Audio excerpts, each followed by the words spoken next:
We're going to move on to baseball, which I don't think we need to spend a ton of time on, but Tret Albert, Texas A&M's athletic director, did speak today. Obviously, to preface, Texas A&M did not make the NCAA tournament. Shocking. They weren't even a team like in the first 4 out or something, which really did not even expect them to be in the first 4 out. Yeah. So I saw a lot of expectations seeing, hey, maybe we are in there. I think it probably would have been a little bit more pain on top of that if that had happened. And again, the worst part of it, and if you have apathy towards that, I get it. Like the worst part is that if they would have swept Missouri instead of the other way around, we're talking about a team that's probably in the NCAA tournament right now. So it was horrible. You know, I can't even talk about that series anymore because it was just confusing. I have no answers. I don't get it. Yeah. And it all falls on the feet of Michael Early. Obviously, we entered the week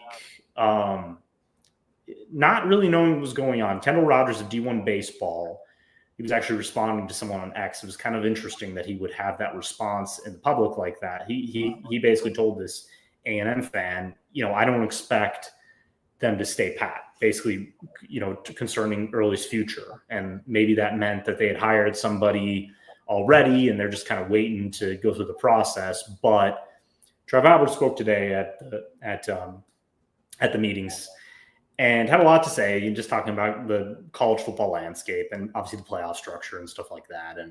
But he did talk about Early's future with A&M, and he kept it very business-like, which we've talked pre-show about, that upsets some of the fan base, but others understand it. That he said, look, I'm going to evaluate what Early's done.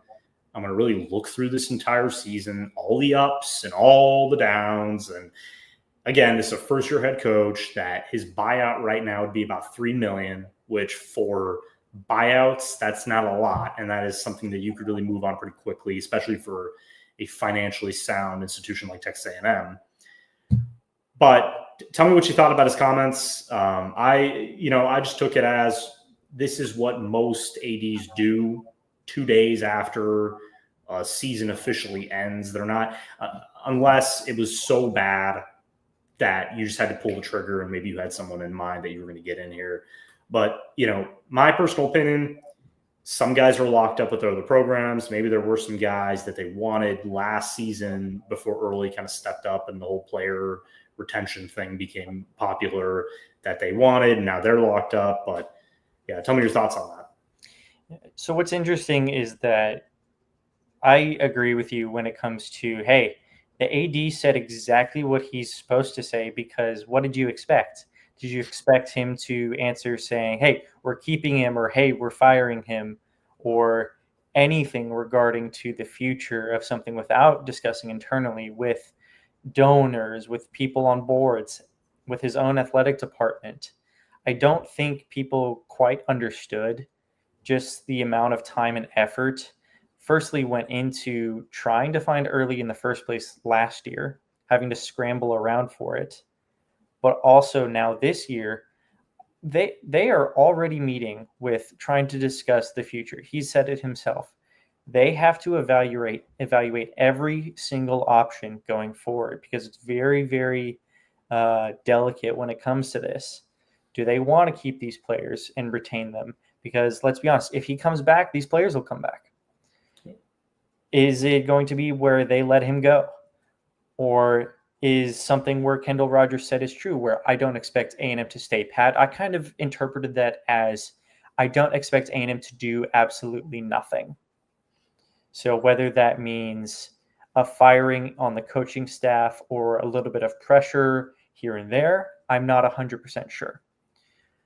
But when it comes to baseball being this program now that I know a lot of fans will actually have it above football and basketball, they love baseball at A&M.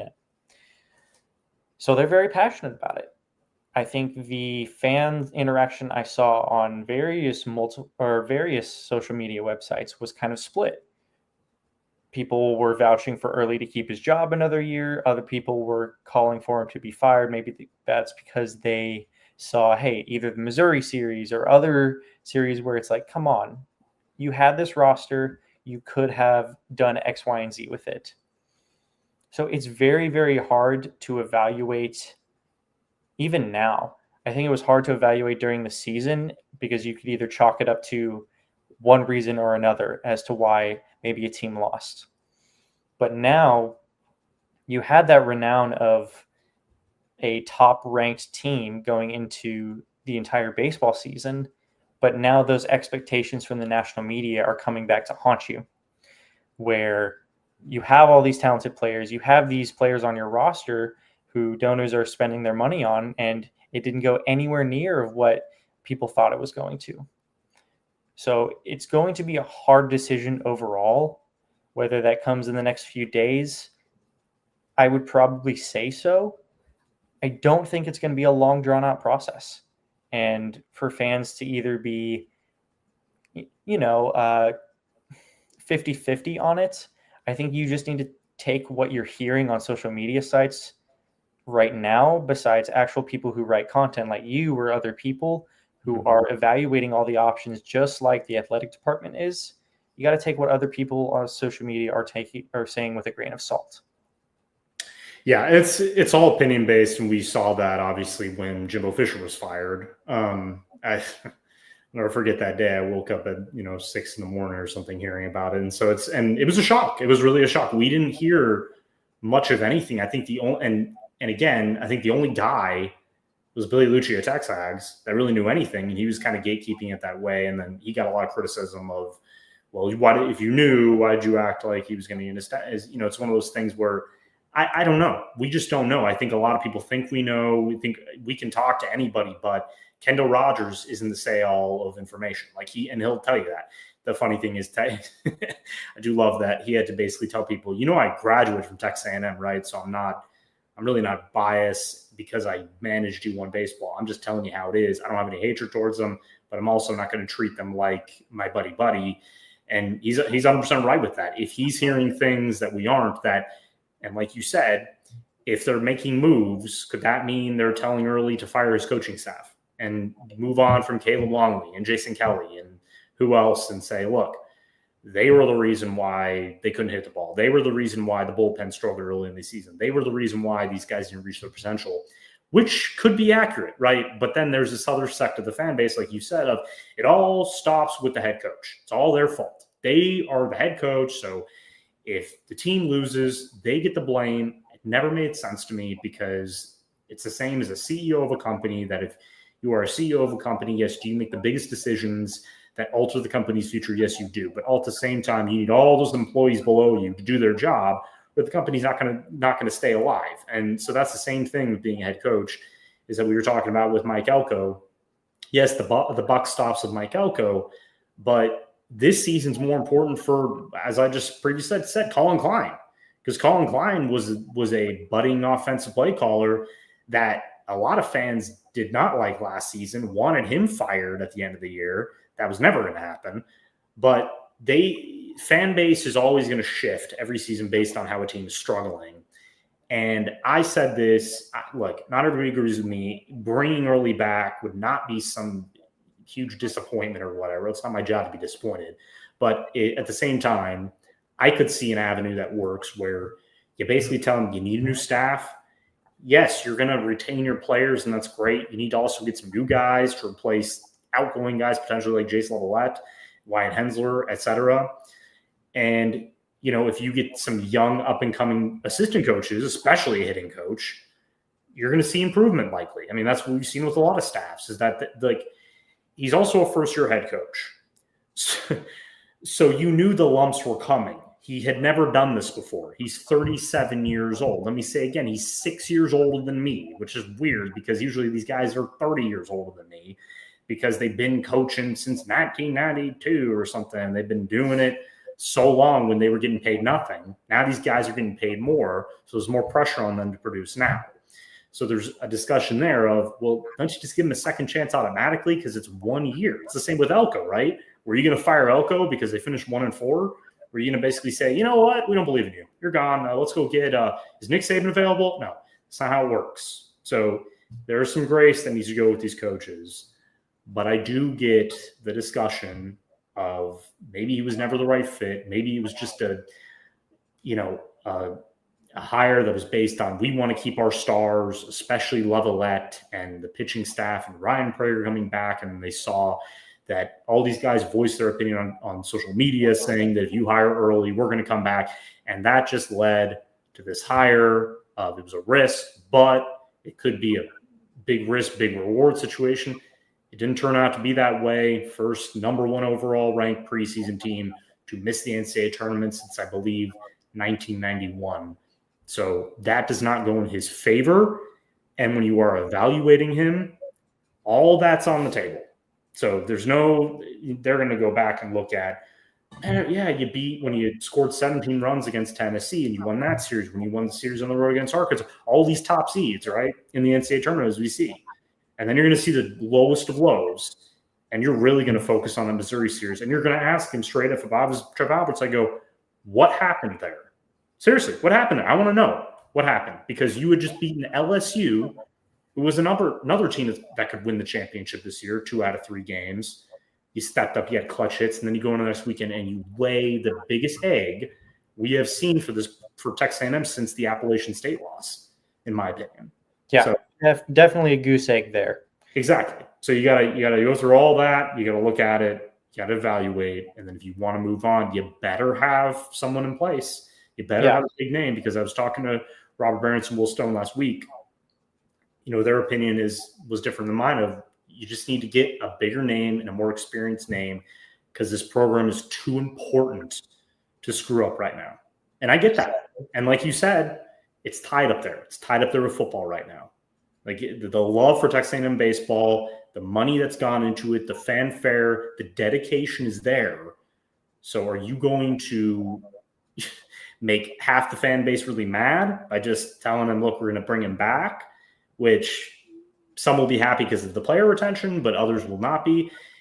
It's very confusing right now, but we will most likely, from what I've heard, get a decision of either this week or next week. Very soon. Very soon. I mean, if a lot of coaching staffs fired their head coach after the first or second year after being less than average, I feel like Kyle Whittingham would have been the undisputed greatest of all time coach ever. That is very true. I feel like we would have seen a national powerhouse over at Utah. As of now. It's just funny to me, because we live in a completely different time where, and that's, it's happened a lot, but yeah, second chances are hard to come by the fan base, and when the AD doesn't do what you want, automatically that AD is bad and you need to get a new AD. So I just say Ross Bjork, Tret Albert's very different in their approach. Obviously, you go back to the almost hiring Mark Stoops, which in my opinion would have been a disaster. That was a really bad decision by Ross Bjork, and probably could have lost his job over it, because it did lead to obviously hiring Mike Elko, but it was a potential huge mistake. But so far, you can criticize Tret Alberts for A, B, and C. You cannot like the way he does business. Maybe you don't like the way he talks, because I know a lot of people, it's just the way he's very professional and businesslike, and this is what we're going to do. And it's like, look, if you don't like that, that's fine. You're not going to like him anyways. But he hired Bucky McMillan, which was a risky hire, which we heard, Chris Beard is all these big names, but he went with the guy who he believed in. And that's the same reason he went with Michael Early. We have to remember that. So if he believes in Michael Early, he's probably going to stay with Michael Early, and they're not going to like that. But it's just how it works with being an athletic director. There is a theory that there's pressure from the fan base, especially when money talks, right? That we want changes, we want them now. But at the same time, I can tell you by the comments, by the people who email me every time we do an article about Early or something, it is literally 50-50, 60-40 in favor of Early right now. Yeah, it's very, very close when it comes to the fan base. Very close. It is dead. I mean, it's crazy, because I didn't think that was going to be the case. I thought that the way that it ended and the way they fought in the SEC tournament, and then obviously lost to LSU, and then knowing that they weren't even a team included in the first whatever it was, that I thought it was going to be completely negative towards Early. But again, this is how the fan base works. You got older Aggies, you got younger Aggies, you got middle-aged Aggies millennials and Gen Z and baby boomers, all of them have different opinions. So it's going to be very interesting. We're going to end with that today. We've been talking for over an hour and 3 minutes right now. Hey, I just want to remind all of our people who are watching, the sole purpose of the AD is to help the athletics entirety progress. Exactly. So Tret Alberts is doing what he thinks is absolutely the best, whether that is certain programs that, with new legislature coming out in the coming months, what things are needed to be reassessed, what things are needed to be improved on. So he is looking at it from a holistic perspective, whether it comes to business or anything like that. That's why A&M hired him in the first place. We actually can mention, yes, the House settlement concerning NIL, concerning really affecting every team in the country they've not made a decision yet. That they did do some discussions today at the meetings. That's the reason why you have a Tret Alberts in there. That's the thing. Yes. That is going to affect every school financially in the way that they can hand out NIL payments and the way they can do things, recruiting, roster allotment, all those things are going to be affected. So again, have your opinion about him, talk about coaching changes. You're going to get a decision made, whether early returns or he's fired, and then you're going to have to go search for another head coach for Texas A&M baseball. But it's going to be very interesting next week.